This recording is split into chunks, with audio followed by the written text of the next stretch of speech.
Lors du forum de coopération Chine-Québec, le maire de Kunming en Chine, Liu Jiachun, a souligné un thème clé de l'événement, apprendre les uns des autres.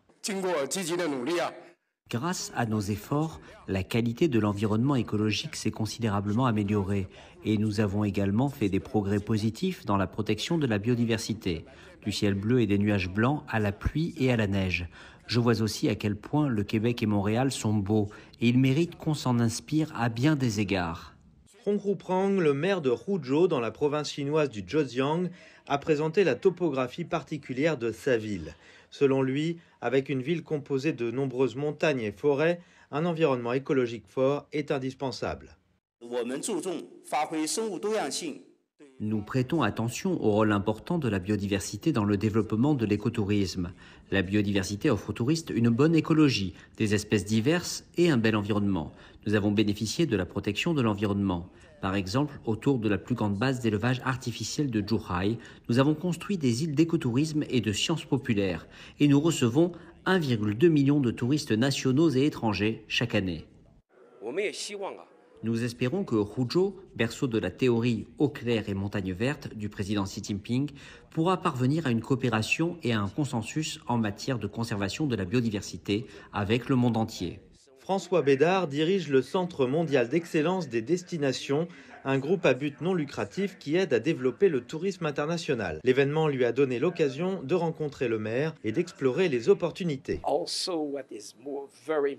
Aussi, ce qui est très important maintenant, c'est le tourisme durable, plus précisément ce que nous voulons dire quand nous parlons de la biodiversité, et Huzhou est un excellent exemple de meilleures pratiques. En fait, nous pouvons apprendre les uns des autres, donc nous pouvons partager l'expérience que nous avons avec d'autres destinations dans le monde.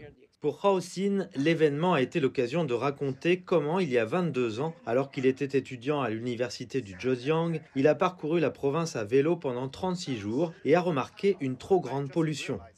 Je viens de réaliser que j'ai trouvé la mission de ma vie pour sauver la Terre. Ensuite, j'ai travaillé avec mon professeur pour créer la première ONG environnementale de la province du Zhejiang. Et nous l'avons nommée en fonction de nos rêves verts. Green Zhejiang. Le groupe de Haosin a organisé des événements pour que les jeunes peignent des espèces en voie de disparition, notamment la sterne huppée chinoise. Cet oiseau avait mystérieusement disparu jusqu'à ce que 8 aient été découverts sur une île de la province du Zhejiang en l'an 2000. Après cela, un groupe de jeunes a pris des mesures pour les protéger. Aujourd'hui, ils sont 151, ce qui représente 80% de cette population dans le monde. Ce sont donc des métiers importants et les jeunes doivent le savoir.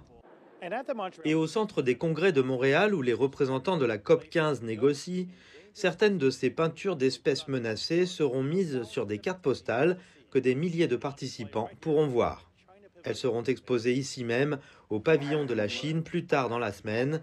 Une histoire derrière chaque photo et une histoire qui mérite d'être racontée au public du monde entier.